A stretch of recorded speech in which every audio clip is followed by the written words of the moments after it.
I was going through the Webster Dictionary and I saw to look up what the meaning of the wound was. And it had several different things, but the one that stood out for me was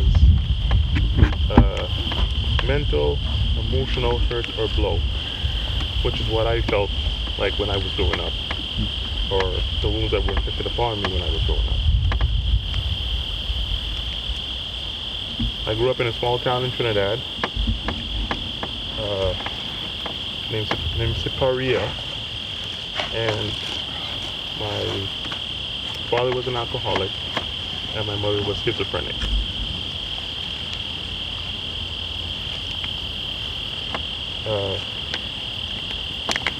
I got saved when I was 9 years old, and though I did not understand the full gravity of what this would, the impact that this would have in my life, I just kept sailing on until I got a little bit older. When I turned 14, and I stood up to my dad and told him, look, if you ever touch my mother again, I'm gonna, you guys know what I mean. But after that, how it left me feeling was like, I actually started working when I was 14, was that I was on my own. There was no one to show me the love and the nurturing that I needed as I was growing up. It was just me, myself, and I had to fend for myself.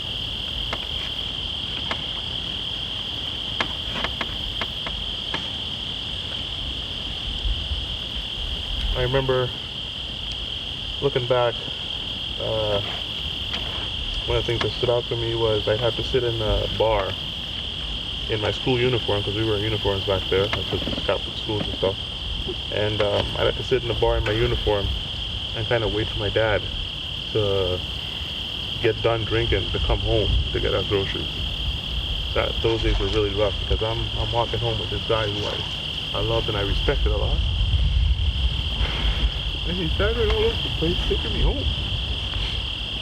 Or should I say, I'm taking him home so that he can provide. After that, there were many, many nights of just him and her would just be going at it. Sometimes they would stop at 4 a.m., sometimes it'd be all night. And then I had to get up and walk past all my neighbors, go to school, and deal with that shame, that guilt, as if it was my fault.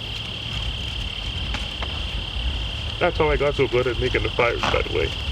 Just because you had to get up in the morning and make fires to make our breakfasts and stuff like that, because my dad worked in a hardware store and he never provided a thing for us. So this is how we made our way until when I think I was 17 years old, I bought the first stove. I furnished the house. All these things I did. My mother always calls me, and she praises me for it, because, you know, it's like, you're the man of the house when I'm just a kid, you know.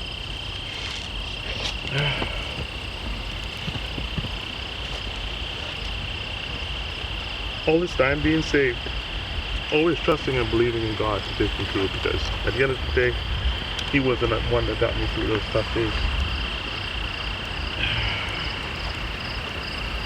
But then the enemy stuck in, and he would always make me feel like a failure. He would always, and you know, I would also go, yeah, you know, like I'm not gonna be anything. I'm not gonna get anywhere. This is just who I am. So to the world, I was a really nice guy. I'm just always a really nice guy. I had no support system, and like I said, it was just me, myself, and I. But God. As I got older, just a little past 17, I noticed my dad would be, even though he was like all drunk and whatever, passing out all over the place, he would always be singing these Jim Reeves hymns. And I was like, you know, how could you be doing that and like look at your position in life? So I started doing the same thing, but I would listen to more like, I went through that little alternative phase to kind of get me through, you know, these guys are all angry and they're just venting out at their dad, venting out, you know, this kind of stuff. So I did that for a little bit, and but I was always still always nice guy. Then I started to get into the gospel music, and it was that.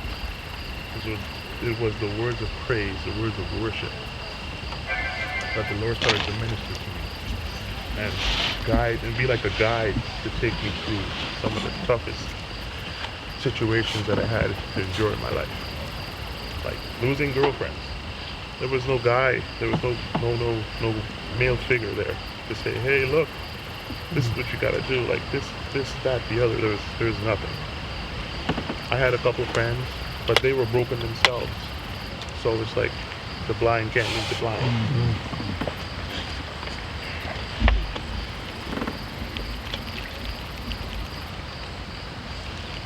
So my wounds: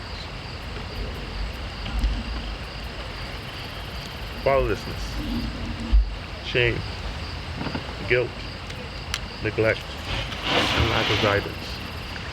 These are the things that the Lord has been working on me these past few years, ever since I started going to the boot camp in Ottawa in 2017. Hey, Darryl, can you speak up just a little bit? Oh. Thanks. Here, sorry.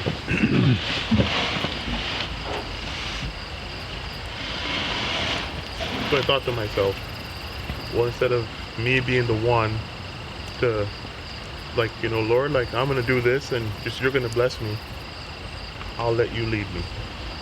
And it's through that I've started this journey past 3 years now of restoration.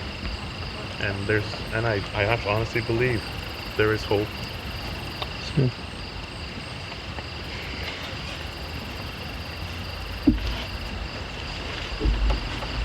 Jeremiah 29:11. For I know the thoughts that I think towards you, thoughts of peace and not of avail, to show you an expected end, always. In the middle of all of this, the Lord has used me for His glory, because people see that I have the character of God in me, because He adopted me over all those years and even today. And I know that He has a plan for my life, and He's going to use me for His glory.